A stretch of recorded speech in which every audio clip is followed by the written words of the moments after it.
Vote মিটলেও অশান্তি থামেনি বাংলার বিভিন্ন প্রান্তে। রাজনৈতিক হিংসা আর কার্যালয় ভাঙচুরের ঘটনায় যখন উত্তপ্ত রাজ্য রাজনীতি, ঠিক এই আবহেই সৌজন্যের এক অনন্য নজির দেখা গেল বরানগরে। ওই অঞ্চলে তৃণমূল কংগ্রেসের একটি দলীয় কার্যালয় ভাঙচুরের ঘটনা ঘটে। খবর পেয়েই সেখানে ছুটে যান বিজেপি নেতা তথা নবনির্বাচিত বিধায়ক সজল ঘোষ। নিজের বিরোধী শিবিরের কার্যালয় এভাবে তছনছ হতে দেখে ক্ষোভ উগরে দেন তিনি। বিরোধীদের প্রতিও বাড়ালেন সহমর্মিতার হাত। গণতন্ত্রে হিংসার কোনো স্থান নেই, এই বার্তা দিয়ে তিনি বলেন, দিতে চাই লড়াইটা গণতন্ত্রের ছিল, গণতান্ত্রিক ছিল। কোন পার্টি অফিস, এই পার্টি অফিসকে আমরা মনে করি মন্দির। হয়তো যাদের আজকে এই ঘটনা যাদের ওপর ঘটেছে, তারাও কখনো হয়তো আমাদের মন্দিরে আঘাত করে থাকতে পারে, কিন্তু সে করেছে বলে আমি করব, এটা কখনোই নয়। কেউ আমায় কামড়েছে বলে আমি তাকে কামড়াবো, এটা যুক্তিপূর্ণ নয়।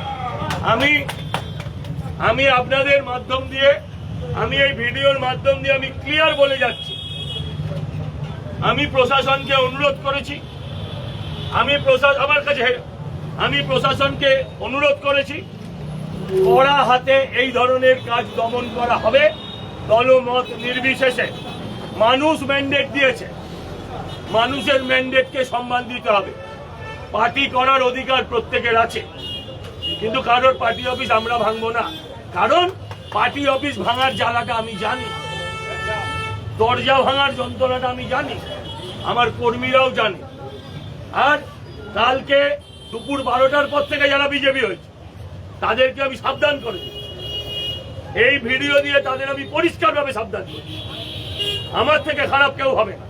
আমরা এতগুলো ছেলে মেয়ে বাড়িতে বাড়িতে ঘুরে মানুষের কাছে হাত জোর করে ভোট চেয়ে নিচ্ছি, সেই ভোটের অসম্মান হতে দেব না। তাই কেউ যদি, এটা বেশিরভাগই তৃণমূলের গোষ্ঠীর লড়াই, এক গোষ্ঠী বেরিয়ে গিয়ে বিজেপির ঝান্ডা ধরে পার্টি অফিস ভাঙবে, এটা হতে দেব না। পরিষ্কার কথা, আমার দলের লোক যুক্ত থাকলেও তারা শাস্তি পাবে। অন্য গোষ্ঠীর লোকও যদি আজকে হঠাৎ সকাল থেকে বিজেপি হয়ে যায়, তাদেরকে বিজেপি বলে ধরা হবে না এবং তারা শাস্তি পাবে। এ বিষয়ে নির্দ্বিধায় আমি আপনাদের বলে গেলাম। এই পার্টি অফিসের ওপর কালকে কেউ বা কারা হামলা করেছে, তাতে আমাদের লোক যদি থাকে বা না থাকে, আমি তখন বিধায়ক অলরেডি, আমি হয়ে যাবার পর এই ঘটনা হয়েছে, আমি হাত জোর করে ক্ষমা চেয়ে নিচ্ছি এবং কথা দিচ্ছি, আমার শরীরে রক্ত থাকতে আমি পরবর্তী এই ঘটনা ঘটতে দেব না।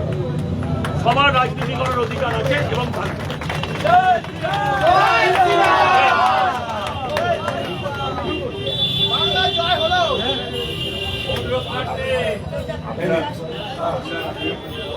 আচ্ছা, ওগুলো পরে কথা হবে, ওগুলো নিয়ে পরে কথা হবে। আপনারা পার্টি অফিস খুলুন, আমার নাম্বার রাখুন।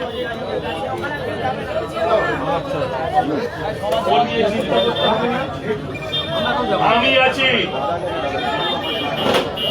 কেউ থাকবে না, সবাই কেটে গেল, সবাই কেটে গেল। বদমাইশি করেছে আপনার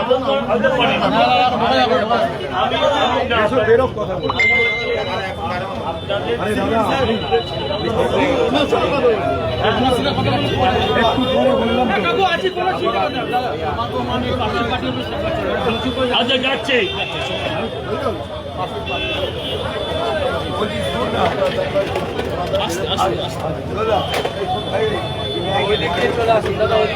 সবাইকে আপনি ডেকে নিন, সবাই তার যেমন রাজনীতি করেছে করবে, কারোর ওপর কোনো হামলা হবে না, আপনার এমএলএর ওয়াদা। বিরোধী দলের কার্যালয় ভাঙচুরের ঘটনায় সজল ঘোষের এই ক্ষমা প্রার্থনা এবং পাশে দাঁড়ানোর অঙ্গীকার নজর কেড়েছে সকলের। তার সাফ কথা, যারা এই জাতীয় কাণ্ড ঘটাচ্ছে তাদের রেয়াত করা হবে না। রাজনীতিতে লড়াই শুধু মতাদর্শের, কোনোভাবেই তা যেন ব্যক্তিগত শত্রুতা বা কার্যালয় ভাঙচুরে না পৌঁছায়। বরানগরের এই চিত্র আজ সেই শিক্ষাই দিল। দিশা দাসের report, headlines Kolkata, headlines Tripura national. আনন্দ আর ভালোবাসার দীপ্তিতে গড়া সমুজ্জ্বল পরমা, ঠিক তোমারই মতো। শ্যাম সুন্দর কোম্পানি জুয়েলার্স, আগরতলা, উদয়পুর, ধর্মনগর, কলকাতা।